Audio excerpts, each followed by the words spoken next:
এতক্ষণ শুনছিলেন শিরোনাম, জানাবো বিস্তারিত। টঙ্গীর তুরাগ তীরে তাবলিগ জামাতের সাতপন্থীদের বিশ্ব ইজতেমার আখেরি মোনাজাত আজ সকাল 10টায় মোনাজাত পরিচালনা করবেন দিল্লির নিজামুদ্দিন মারকাজের অন্যতম মুরব্বী হযরত মাওলানা শামীম। এর মধ্য দিয়ে শেষ হবে এবারের 5 দিনের বিশ্ব ইজতেমা। আখেরি মোনাজাত উপলক্ষে টঙ্গী ও এর আশপাশের এলাকায় যানবাহন চলাচল সীমিত করা হয়েছে। এছাড়াও 22টি বিশেষ ট্রেনের ব্যবস্থা করেছে বাংলাদেশ রেলওয়ে। মুসল্লিদের সুবিধায় ঢাকা ময়মনসিংহ মহাসড়কে যান চলাচলে বিশেষ ব্যবস্থা রাখা হয়েছে। এবারের বিশ্ব ইজতেমা সোমবার বেলা 11টার মধ্যে শেষ হবার কথা থাকলেও বিরূপ আবহাওয়া ও প্রথম পর্বের আয়োজনের পর মাঠ গোছানোর দেরির কারণে তা একদিন বাড়ানো হয়। শনিবার ইজতেমার প্রথম পর্বের আখেরি মোনাজাতের পর তাবলিগ জামাতের সাতপন্থীরা মাঠের দায়িত্ব বুঝে নেন।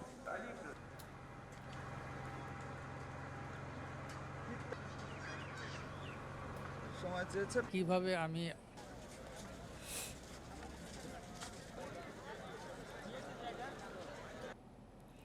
ইজতেমার আরও খবর জানাতে ইজতেমা ময়দান ও টঙ্গী বাজার এলাকা থেকে যোগ দিচ্ছেন সহকর্মীরা।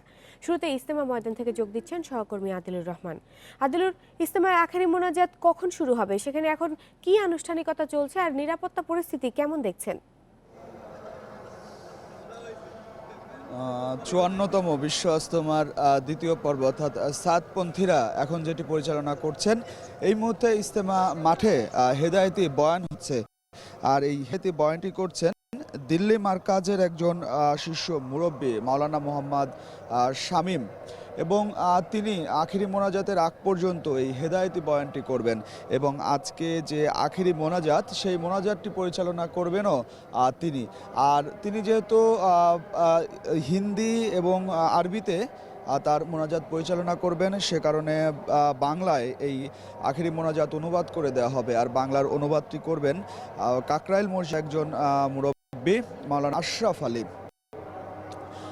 এই মুহূর্তে ইজতেমা মাঠে খিত্তায় বসে মুসল্লিরা তারা কিন্তু এই হেদায়েতি বয়ানটা শুনছেন, এবং আগামী 1 বছর তারা কিভাবে হেদায়েতের যে প্রার্থনা সেটি কিভাবে করবেন, মানুষের কাছে কিভাবে ইসলাম প্রচার করবেন, সেই বিষয়গুলোই কিন্তু এখানে এই হেদায়েতি বয়ানে বলা হচ্ছে। এবং একই সাথে এই দিল্লি মারকাজের যে মুরব্বী, তিনি মুসল্লিদের বলছেন যে তাবলিগ জামাতের যে ভেদাভেদ, সেই ভেদাভেদ ভুলে আসলে ইসলাম যে একটি শান্তি ধর্ম, আর সেটি প্রচারের ইমানি দায়িত্ব তাদেরকে পালন করতে হবে। এছাড়া মানুষের কাছে যখন ইসলাম প্রচার করবেন, আর সেই বিষয়গুলো কিন্তু ভালোভাবে তাদেরকে জানার জন্য বলা হচ্ছে। আল্লাহর নৈকট্য কিভাবে লাভ করা যায়, কিভাবে নিজের গুনাহ মাপের জন্য আল্লাহর কাছে মুসল্লিরা ফরিয়াদ করবেন, এই বিষয়গুলো কিন্তু এই হেদায়েতি বয়ান যেটি, সেই বয়ানে বলা হচ্ছে।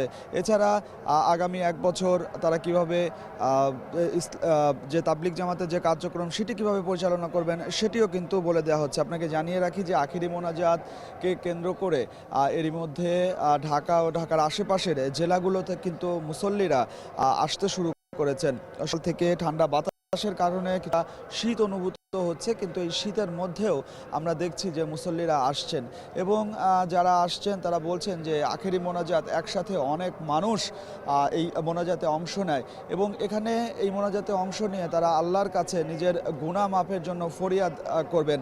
এছাড়া বিশ্ব মুসলিম উম্মার সুখ শান্তি কামনা করে তারা দোয়া করবেন। নিজের পরিবার, মৃত বাবা মা আত্মীয় স্বজনের জন্যও মুসল্লিরা এখানে দোয়া করবেন।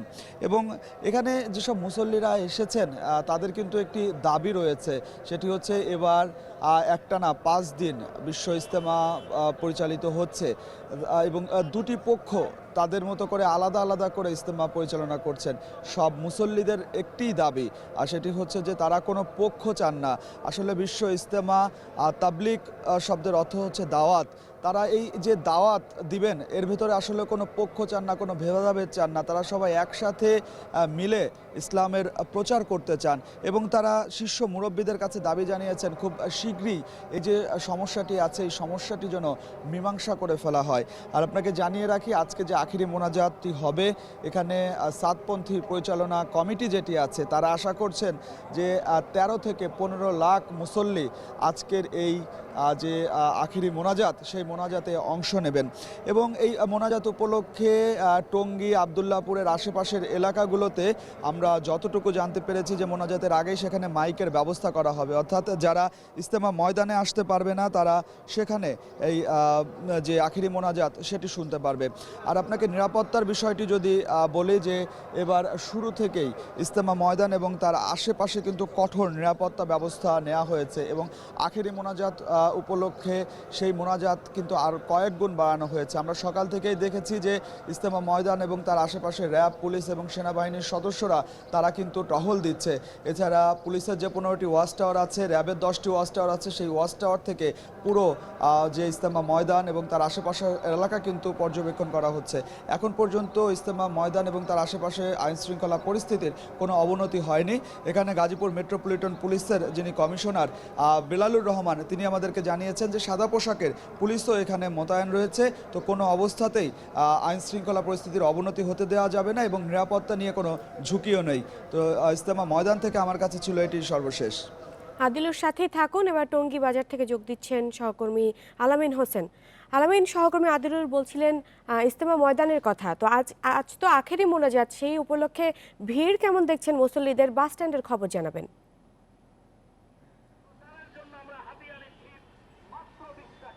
আমি আপনাকে ভিড়ের বাস স্ট্যান্ডের কথা যেমনটা বলবো যে আমরা আসলে এর আগের প্রথম দফা যে জোবাইরপন্থীরা যখন ইজতেমা জোবাইরপন্থীরা আসলে যখন হচ্ছে প্রথম দফার মোনাজাত হয়েছিল, আখিরি মোনাজাত, তখন কিন্তু এই জায়গাগুলো অর্থাৎ কানায় কানায় হচ্ছে ভর্তি ছিল। আপনি দেখতেই পাচ্ছেন রাস্তাটা একদমই খালি।